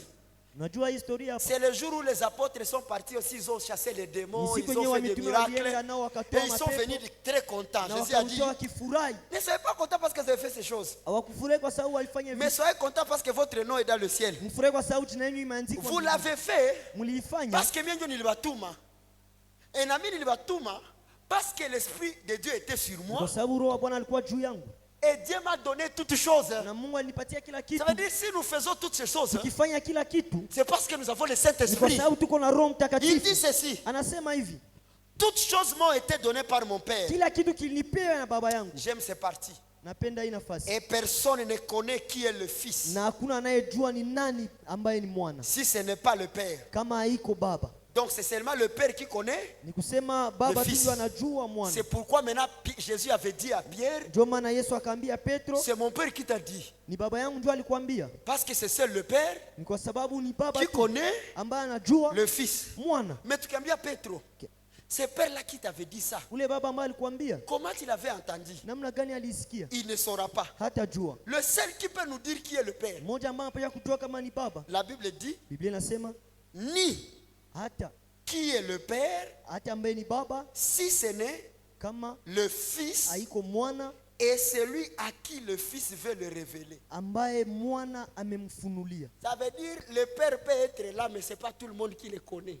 Baba ataweza kuwa pale lakini kila mtu Pour atamtambua. connaître le Père, Ili kwamba mjue Baba, il faut que ça soit le Fils ili kwamba kunabidi et ukue que ça mwana soit la décision de qui? na ikue maamuzi ya nani? La décision du Fils. Maamuzi ya Je mwana. t'annonce que Jésus-Christ Mimi t'aime. nakutangazia kama C'est Yesu Kristo pourquoi il t'a anakupenda. révélé le Père. Ndio maana Est-ce que tu peux nakufunulia acclamer Baba. pour l'amour de Unaweza Jésus-Christ? shangilia juu ya upendo wa Kristo. Et écoutez maintenant comment nous avons reçu le Saint-Esprit maintenant. Namna gani tulipokea sasa Roho Mtakatifu? Comment Jésus le Père l'a répandu. Jésus dit ceci. Namna gani Baba aliimimina? Matthieu 10, 19 Mathayo 10:19 jusqu'à 20. mpaka 20. Mais, Lakini excusez, Jean 14, excusez, Jean samani 14, ni Yohane 14 versets 16 à 17. 16 17. Et moi, Na mimi, le moi ici c'est qui? hiyo mimi ni C'est nani? Jésus-Christ qui parle. Ni Yesu Kristo yuko nasema. Je mets ça en discours direct. Na Et moi, isema mara Jésus-Christ, moja. Na mimi Yesu Kristo je prierai le Père nitamuomba Baba et il vous donnera un autre consolateur. na atawapatia mwingine mfariji. Qui est le premier consolateur? Mfariji wa kwanza ni nani? J'avais dit, c'est Nilisema Jésus-Christ. ni Yesu Kristo. Béni soit le Père, Abarikiwe Mungu. le Dieu de toute consolation. Vous vous rappelez? Mungu wa Et ces consolations-là étaient au pluriel. Na J'avais hii- déjà expliqué ça. Il vous donnera un autre consolateur atawapatia mwingine mfariji afin qu'il demeure éternellement avec vous. ili kwamba akae pamoja nani Question. milele. Swali. Quand le Père te donne l'esprit, Wakati Baba anakupatia Roho, est-ce qu'il vient, il rentre? anakuja na anatoka? Parce qu'en matière de dons, Kwa sababu kwa maneno ya zawadi on ne ravit pas un don. abanyanganyake zawadi. Ce qui est donné Kimepanwa, est donné. kimepanwa. Si c'était question d'acheter, Kama ingelikuwa swali ya kuuza, on donne la garantie. tunapana masiku. Ce que tu as acheté, Kenye umeuza si ça se détruit ikiharibika avant 2 mois, mbele ya miezi 2, ramène, uilete, on va t'échanger. tutabadili. Mais comme Lakini kama c'est un don, ni zawadi, on ne négocie pas awabembeleze de ce qu'on veut recevoir d'un don. ya yale ambayo watapokea kwa Il zawadi. y a des véhicules qu'on écrit, Pana magari wameandika don de l'UNICEF. zawadi kutoka kwa Est-ce UNICEF. que tu peux dire, Unaweza sema oh UNICEF, je ne veux pas Land Cruiser, je veux Prado? UNICEF sitaki hiyo gari, nataka Non, hii. non, comme c'est un don, Kisi ni zawadi. si c'est venu Land Cruiser, Kama ilikuwa pasteur, Land Cruiser, tu prends unakamata Land Cruiser parce que tu n'as pas acheté. kwa sababu haukununua. Si c'est Prado, Kama ni Prado, tu prends Prado unakamata Prado parce que tu n'as pas kwa sababu acheté. haukununua. C'est pourquoi Ndio kwa maana tu n'as pas besoin de te tuer, hauna haja ya de kujiua, te troubler. ya Oh, kujisumbua. par le Saint-Esprit, Kupitia Roho je Mtakatifu, veux que je voie tel don. nataka nione zawadi Je veux fulani. les dons de la prophétie. Nataka zawadi ya unabii. C'est pourquoi les dons sont gratuits, Kwa maana zawadi ni pour bure, ne pas négocier. ili kwamba Ce que tusizimemeleze. tu reçois, Kenye c'est ulipokea ce que Dieu a jugé ndio kenye bon Mungu alitaka, aliona vema que tu reçois. upokee. Si c'est parler les langues, Kama ni kuongea kwa lugha, parle les langues. ongea kwa lugha. Si c'est la prophétie, Kama ni kutabiri, prophétise. tabiri. Mais ne dis pas que tu vas entrer dans la prière, Usiseme kama utaingia mu maombi que tu commences à obliger à na Dieu. unaanza shurutisha Le Dieu Mungu. de mes sacrifices, Mungu wa sadaka zangu donne-moi. nipatie. Tango eza likambo ya likabo, Kama ni zawadi eloko ako négocier eza ya te. kupembeleza abiko, Tu as eu le don de discernement, ulipokea zawadi ya frère, utambuzi. discerne. Tambua Il y aura un temps utafika où wakati nous aurons besoin du don de discernement, tutakuwa na haja ya zawadi ya comme utambuzi. les gens cherchent le don de la guérison. Sisi watu wanatafuta zawadi ya Il y a uponyaji. un temps où on voudra savoir, Utakuwa wakati est-ce que Dieu est encore avec nous Mungu iko pamoja ou il nasi n'est pas avec nous? wala haiko pamoja nasi. Discernement des esprits. Utambuzi wa Il y maroho. a un temps où on a besoin d'être guéri. Utakuwa wakati utakuwa na haja C'est ya là qu'il kupona. y a le don de la guérison. Haiko kwa zawadi ya Mais uponyaji. c'est pas parce que quelqu'un a guéri Haiko tu mtu aliponya et que tu as vu qu'en guérissant quelqu'un, na ukaona kwa uponya on mtu lui a offert une maison. wakampatia nyumba Et toi, tu viens dans la prière. na unakia katika maombi. Seigneur, je demande le don de la Bwana, guérison. naomba zawadi ya Qui uponyaji. es-tu pour négocier? Wewe ni nani tu ubembeleze? C'est une affaire de dons. Ni zawadi. Aïe, aïe, aïe, aïe, aïe. C'est pourquoi j'ai compris Ndio maana nilielewa. Il y a d'autres, Pana mengine même si on les prêche comment, hata tuwahubiri namna gani, ils n'offriront jamais des choses de valeur. hawatatoaka vitu vya maana. Avec les offrandes, Pamoja na ça sadaka ne percera pas leur cœur. haitaingia mioyo yao, Parce que parmi les dons, kwa sababu miongoni ya zawadi ils n'ont pas reçu le don de la libéralité. hawakupata zawadi ya kuachilia. Celui qui a le don de la Mwenye libéralité, kuna zawadi ya kuachilia, même sans négocier, hata pasipo kubembelezwa, il donne. anapana. Aukwake mchoyo, mais don ya libéralité Hauna. hauna.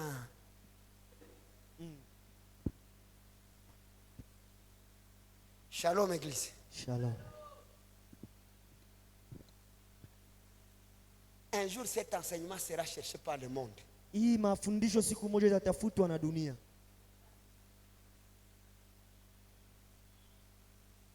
Qui vous a dit qu'on trouvera le don de la foi partout? Na waliwaambia kama tutakutana zawadi ya imani pasi. Qui vous a dit ça? Nani alikwambia? Yes, tous nous avons la foi de la parole, Sote tuko na imani ya neno, mais tous nous n'avons pas le don de la foi sote hatuna zawadi ya imani que le Saint-Esprit donne. ambao Roho amepana. Il y a d'autres, tu es chrétien, c'est vrai. Tu aimes Dieu, mais il y a des circonstances où tu vas paniquer. Et Jésus, pourquoi les apôtres avaient peur de la vague, mais pas Kwa Jésus? nini wa mitume walikuwa na woga ya upepo lakini Yesu hakuwa na Parce woga? qu'à ce temps-là, Kwa sababu kwa ile wakati c'est seul Jésus-Christ qui avait le ni Saint-Esprit. Yesu tu alikuwa na Roho Et le Mtakatifu, Saint-Esprit lui avait donné na le don Roho de la Mtakatifu foi. akampatia zawadi ya Et il imani, savait que cette vague ne va rien na akaya faire. kama hii upepo Mais les haitafaki. pierres qui n'en avaient pas, Lakini Petro mwakuwa nayo tunazama, c'est normal. ni kawaida. Bapige tu masasi hapa. Ba Kristo, Yesu we mara mimi nakufa. Usimwambie ndugu una imani ndogo. Iko na imani katika wokovu, lakini ile karama ya imani ya kutoogopa hanayo. Amen. Ndio maana usitaki shi wote tukue sawa wewe. Kuko mwingine ka problema na stresse. Yesu we. Mumu comprendre juu Anaka zawadi. madon ya foi hakupataka. Il y a par exemple le don de la prophétie Panakuwa zawadi ya unabii qui trouble beaucoup de personnes. ambayo inasumbua watu wengi. Différencier le don de la prophétie Kutofautisha zawadi ya unabii et le don du prophète. na zawadi ya nabii. Merci beaucoup.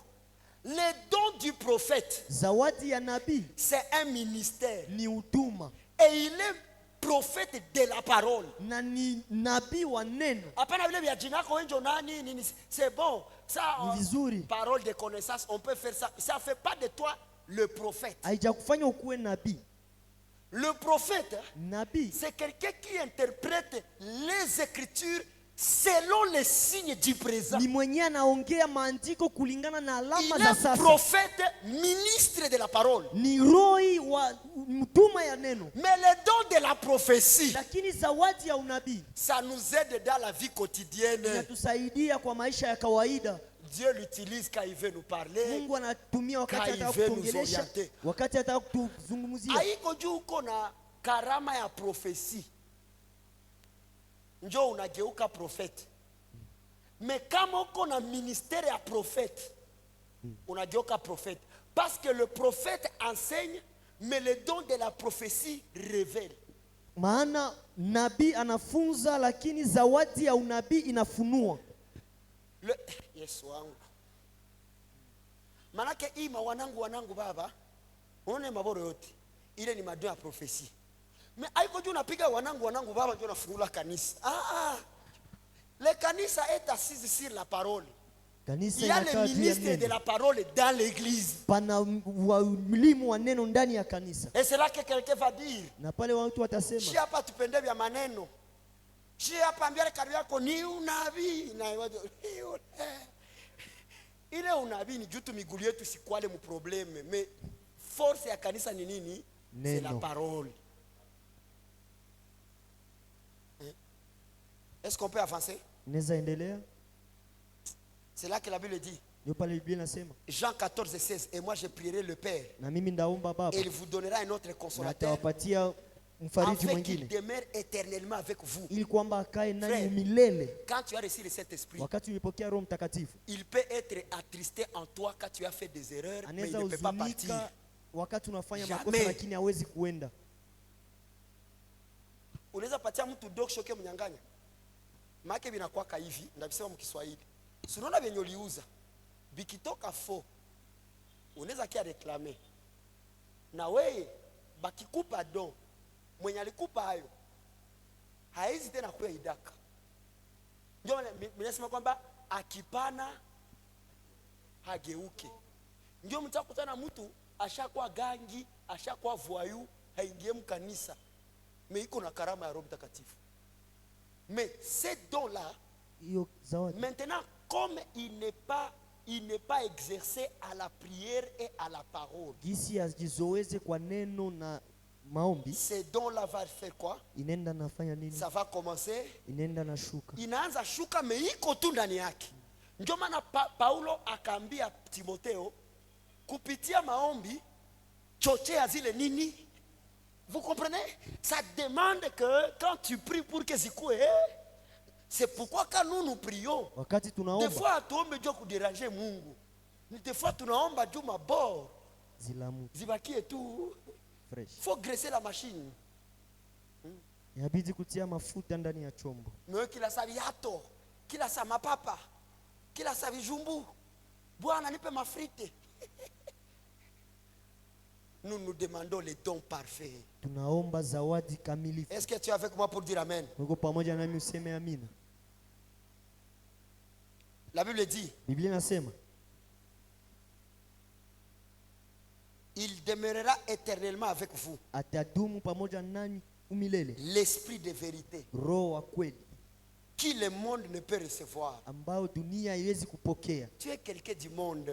Uko mtu wa dunia, Tu ne peux pas recevoir le Saint-Esprit. hawezi pokea Roho Mtakatifu. Na uyaokoka. Habiwezekani, usichoke bure. Le monde ne peut pas le recevoir Dunia ama ulimwengu parce hawezi qu'il pokea, ne le voit point kwa sababu hawamuone et ne le connaît point. na hawamtambui. Mais vous, Lakini ninyi vous le connaissez mnamtambua, car il demeure avec vous kwa sababu anakaa pamoja nani et il sera en vous. na atakuwa ndani mwenu. Touche ta poitrine, dis le Saint-Esprit est en moi. Roho Mtakatifu iko ndani mwangu. Amen. Amen. Tu le crois? Unayamini? Répète encore, le Saint-Esprit. Rudilia tena, Roho Mtakatifu ni ndani mwangu. Est-ce que c'est parce que tu l'as appelé? Ni kwa sababu ulimuita? Non. Hapana. C'est parce que c'est le Père Kwa sababu Baba qui t'a donné. alikupatia. Amen. Hein? Amen. Matthieu 10:19. Mathayo 10:19. Mais quand on vous livrera, Wakati watawatoa, ne vous inquiétez pas ni de la manière dont vous parlerez, msijisumbue namna gani mtasema, ni de ce que vous direz. na wala nini mtaongea. Ce que vous aurez à dire Kenye mtaongea vous sera donné à l'heure même. itawapea pale pale kwa ile Car saa, kwa sababu ce n'est pas vous qui parlez, haiko nini ndio mko nasema, c'est l'esprit ni roho de qui? ya nani? De votre Père Ya baba yenu qui parle ambayo iko naongea en vous. ndani mwenu. Ça veut dire quand quelqu'un parle par l'esprit du Père, Wakati mtu anaongea kupitia roho wa baba, tout ce qu'il dit doit être à la lumière des Écritures. yote ambayo itasema itatokana na mwangaza ya maandiko. Maintenant, comment parles-tu au nom du Père, mais tout ce que tu dis contredit les Écritures? Namna gani unaongea kwa jina ya baba lakini yote unasema iko kinyume C'est na là que neno la Jésus Mungu. a dit, Ndio pale Yesu si akasema, vous aussi vous marchez dans les mensonges, wakati mtatembea na nyie katika uongo, c'est parce que vous avez l'esprit de votre Père. ni kwa sababu mko na roho ya baba yenu. Il parlait de quel Père? Shetani Il parlait du diable. alikuwa anaongea juu ya Et comme ibilisi. lui aussi, il est un Père, Gisi naye ni baba, donc il a aussi son esprit. naye iko na roho Maintenant, yake. je vous pose la question. Nawauliza swali, Ceux qui ont l'esprit du diable en eux, wewe iko na roho ya shetani ndani mwao? est-ce que c'est le diable qui est en eux? Ni shetani ndio iko ndani mwao? Ceux qui ont les démons, Benye biko na mapepo, est-ce que c'est le diable lui-même qui est en eux? ni shetani yeye peke yake iko ndani mwao? Est-ce que mnasema toka shetani? Mnasema Toka toka pepo. pepo. C'est parce que vous comprenez que shetani haezi ingia hapa. Mais vous jouez là où le diable est passé. Niambie tu wewe ushakamata hidada iko kama mapepo najifungia mchumba asoko nafukuza shetani. Papa, est-ce que vous avez vu même le Jésus-Christ chasser le diable? Mliona Le Yesu diable anafukuza est venu. shetani. Shetani Le diable alikuja, est venu. shetani alikuja, Ils ont parlé calmement wakaongea kwa ukimya et il est parti. na akajiendea zake. Mais quand il a rencontré les démons, Wakati alikutana na mapepo, la Bible dit Jésus Biblia inasema Yesu chassa akafukuza les démons. pepo. Donc, ce qu'on chasse, Yenye wanafukuzaka ce sont des démons, ni mapepo, mais pas lakini hapana les diables. shetani, Parce que ce Messie-là, kwa sababu huyu Bwana et c'est de même, hein, na huyo nous aussi, nous avons l'esprit de notre Père en nous. tuko na roho ya baba yetu ndani mwetu. Mais notre Père est où? Na baba yetu iko wapi? Au ciel. Iko mbinguni. Parce que c'est pourquoi il nous l'a donné. Ndio kwa maana alitupatia Pour que nous puissions vivre la même nature que celui qui nous l'a donné. ili kwamba tuishi hali moja na yale ambayo alitupatia. Tu es avec moi pour dire Amen? Uko pamoja nami, sema Finissons amina. par ce verset pour rentrer à Malize la kwa maison. hii shairi. Quand on montre tout ceci que le Saint-Esprit c'est un don de Dieu. Wakati waonesha yote kama Roho Mtakatifu ni zawadi ya Mungu. Maintenant quand on reçoit le Saint-Esprit, Wakati wanapokea Roho, nous recevons quoi? tunapokea nini? Quand tu dis le Saint-Esprit est en moi. Roho Mtakatifu ni ndani mwangu. Quand tu dis Wakati unasema je suis rempli du Saint-Esprit, nimejazwa na Roho ça Mtakatifu, veut dire quoi? inamaanisha nini? Ça veut dire Ni kusema tu es rempli umejazwa de la puissance de Dieu. na uweza wa Mungu, Parce que le Saint-Esprit kwa sababu Roho Mtakatifu est la puissance de Dieu. ni uweza ya Je Mungu. répète, Narudilia, le Saint-Esprit Roho Mtakatifu est la puissance de Dieu. C'est pourquoi Jésus va dire, ndio maana Yesu atasema, si vous me voyez opérer toutes ces choses, mkiniona mimi natenda hivi vitu vyote, c'est parce que ni kwa sababu j'ai l'esprit de mon Père. kwa sababu niko na roho ya Quand tu baba dis yangu. que je suis rempli du Saint-Esprit, Kama nasema kama ça veut ninajazwa dire na la roho, puissance de Dieu, kusema nguvu za Mungu, celle qui fait que Dieu manifeste sa grandeur. inaonyesha kama Mungu anaonyesha ukuu wake. C'est cette puissance que tu as. Ni ile uweza ambao uko nayo. Écoutez ce que dit la parole. Sikia ambayo inasema nini? Actes des apôtres. Matendo ya Mitume. Actes chapitre 8, verset 18. Matendo ya Mitume. Pardon, je m'excuse. Samani. Actes chapitre 1er, verset 8. Matendo ya Mitume 1:8. Mais vous recevrez Mtapokea une puissance. nguvu. Quelle est cette puissance? Ni nguvu gani? Le Saint-Esprit Roho Mtakatifu survenant sur vous, atakuja kwenyu, vous serez mes témoins. mtakuwa washuhuda wangu. C'est pourquoi je vous ai dit, Ndio maana niliwaambia le Père a envoyé le Saint-Esprit sur Jésus Baba alituma Roho Mtakatifu kwa pour Yesu qu'il parle de sa part. ili kwamba ongee kwenye nafasi Nous yake. aussi, Na sisi il a envoyé le Saint-Esprit alituma Roho pour que nous Mtakatifu soyons ili kwamba ses tuwe témoins. washuhuda Le wake. Saint-Esprit, Roho Mtakatifu c'est la puissance. ni nguvu. Maintenant, si le Saint-Esprit, c'est la puissance, Kama Roho Mtakatifu ni nguvu, est-ce que tu peux lui adresser tes besoins? unaweza mwambia haja yako. Un chrétien ne peut pas prier. Mkristo apashe kuomba, Oh Saint-Esprit, donne-moi l'argent. Roho Mtakatifu nipe pesa. Mais tu es moins sérieux. Hein? Le travail du Saint-Esprit, Kazi ya Roho Mtakatifu c'est nous conduire dans la volonté de Dieu pour lui obéir, mon ni fils. kutuongoza katika mapenzi ya Mungu ili tumheshimu. Bingine vyote tulombe nani? Baba. Baba. Si c'était le Saint-Esprit, Jésus avait dit. Kama ingelikuwa ni Roho Mtakatifu, Yesu Jésus allait dire, Yesu quand vous prierez, angelisema, vous direz, mnapoomba mseme Roho notre Mtakatifu, Saint-Esprit Roho Mtakatifu wetu qui est au ciel, ambaye uko mbinguni, que ton nom soit sanctifié. jina lako Est-ce que litakaswe. vous ne sentez pas seulement que cette prière n'a pas de Ona kama hii fondement? maombi haina. Comment alors vous dites que le Père s'est changé en Saint-Esprit? Namna gani unasema Baba alijibadilisha kuwa Roho Mtakatifu? Comment? Namna gani? Le Saint-Esprit retient à partir d'aujourd'hui, Uwe kuanzia leo c'est la puissance de Dieu. ni nguvu ya Mungu. Quand quelqu'un a une puissance, Wakati mtu iko na c'est nguvu, pour faire quoi? ni ili afanye nini? C'est pour exécuter un travail. Ni ili afanye kazi fulani. Vous voyez? C'est pourquoi dans le formule du Ndio kwa travail, maana katika usemi ya kazi, égale kazi inaenda puissance nguvu fois temps. kuongeza kwa wakati. Je pense que c'est ça si je ne me trompe pas. C'est pour réaliser un travail. Kwa Non, kufanya kazi, je ne sais pas si je ne me trompe pas. Ça peut être possible parce que c'est une sagesse humaine. Pour calculer la puissance de quelqu'un, kupima nguvu za mtu, il faut voir ce qu'il peut réaliser. uangalie nini ataweza fanya. Vous voyez? C'est pourquoi quelqu'un a dit, Ndio kwa maana mtu alisema, quand Dieu a dit, créons l'homme à notre image. Wakati Mungu alisema tumfanye mtu kwa mfano Il y wetu. avait Jésus, il y avait Basi kulikuwa Yesu, le Saint-Esprit kulikuwa Roho Mtakatifu et il y avait Dieu. na kulikuwa Mungu. Andiko tu inamkuruga parce que la Bible dit et l'Esprit de Dieu mouvait. Na Quand on dit Biblia inasema l'Esprit Roho wa Bwana de Dieu, alikuwa la Bible akikuwa juu ya, précise que Dieu est ni esprit. kusema Mungu ni roho. C'est pas si. Et il y a plusieurs esprits de Dieu dans les Écritures. Pako J'avais dit ça roho dans za le séminaire mingi de za la Mungu grâce. ndani ya maandiko. Plusieurs esprits. Ziko mingi. Le Saint-Esprit n'est pas le seul esprit de Dieu. Roho Mtakatifu haiko roho peke yake ya Mungu. Hapana, lisez. Soma. Mais ce qui nous permet de comprendre et vivre comme Dieu, Yenye inatufanya tuishi kama Mungu, yenye natosha nature céleste iitie mushie.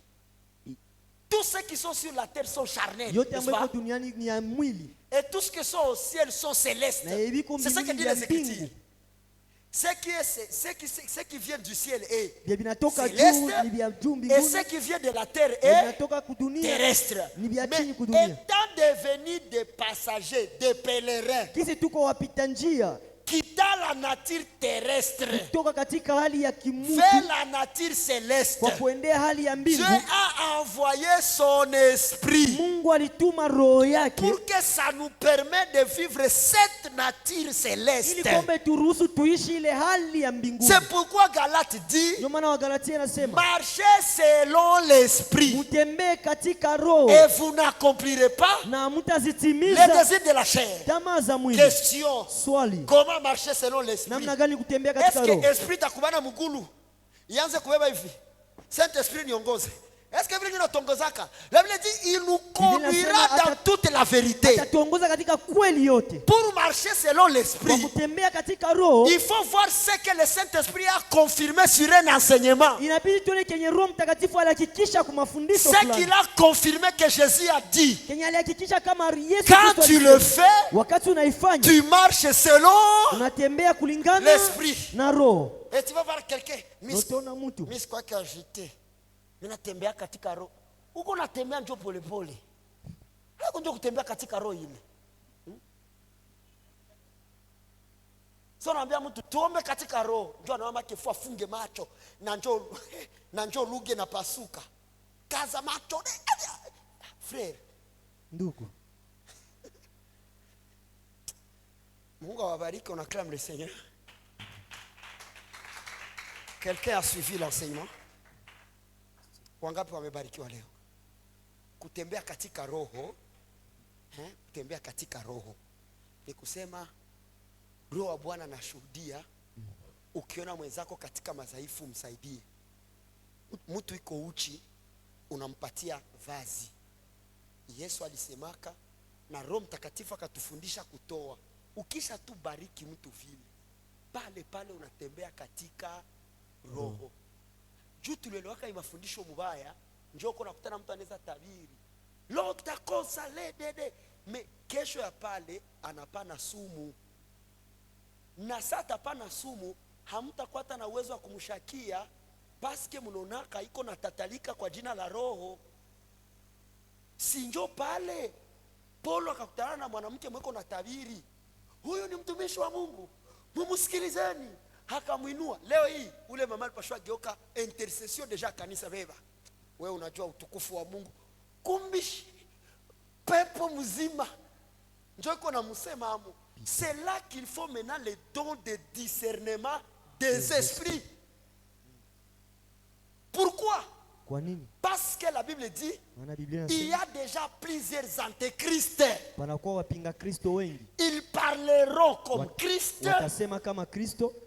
Daniel chapitre, Danieli c'est quoi, sura chapitre 13 je crois. 13 Là on parle de deux bêtes. ambao anaongea juu ya Il y a mnyama. une bête. Wanakuwa mnyama. C'est chapitre Apocalypse 13, oui. C'est Apocalypse 13, je m'excuse. Ni La Ufunuo Bible dit 13. et il vit monter une bête Na tukaona nyama inapanda qui était comme ambayo ilikuwa namna gani? ayant Ambayo des cornes ilikuwa na mapembe mbili, et semblable inafananwa à l'agneau.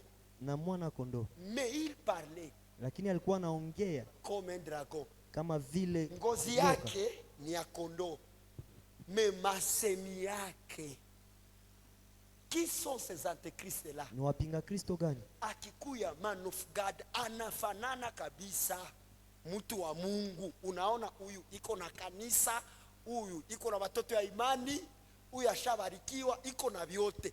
Mais vyenye iko nafundisha c'est le dragon. Il parle comme le serpent. Ça veut dire on ne reconnaît pas un ministre de Dieu par ce qu'il fait. Abamjue mtumishi wa Mungu yenye anafanya. Mais on reconnaît un serviteur de Dieu par ce qu'il dit. Lakini wanamjua kwa yale ambayo anaongea. C'est pourquoi le diable peut pirater le faire, mais il ne peut pas pirater le dire. Ndio maana shetani ataweza haribisha ya kufanya, lakini hawezi haribisha yenye inatoka mtu. Miracle, il peut porter la peau de l'agneau. Bangapi yuko na wafanisia mama kiona. Mtu tu anakuwa peka na monter na plâtre. Pasteur yabionaka. Papa banafungulia plâtre mkanisa. Paf! Na nyie munaruka. Yesu iko hapa. Kumbi arrangement lifanikia kule chini. Sasa gisi chungu ya shetani kwenda mfuniko. 4 jours après mnao walifanyia miracle iko pale nje. Mzee hakufika mkanisa, nikitafuta tu mchungaji. Probleme gani c'est kwa maboro yangu iko nayo. Ifanye patie. Maboro gani? Atatobola tu. Basi yenu anda nikamata kule makaziba. Anakia anabadilisha maplatre anazifungula sema muujiza kisha yanilipa. Mbo.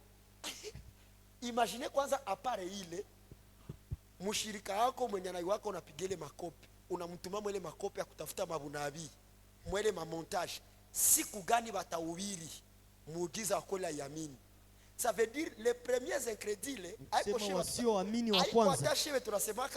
C'est vrai ou c'est faux. Aikoshi ba premier incrédule ni opeke walienda bimonte. Juu walijua kama Mungu haezi fanya, ndio maana wakafanya nini? Bakabimonte. Est-ce que tu crois au miracle de Jésus ici? On acclame et on dit Saint-Esprit, glorifie Jésus. On se rencontre le dimanche. Je continue avec l'enseignement. Les questions, écrivez, je vais recevoir pour la gloire du Seigneur. On présente les offrandes dans la maison de Dieu. On présente les offrandes dans la maison de Dieu. Tu es venu avec tes aumônes. Merci le service de live, que Dieu vous bénisse.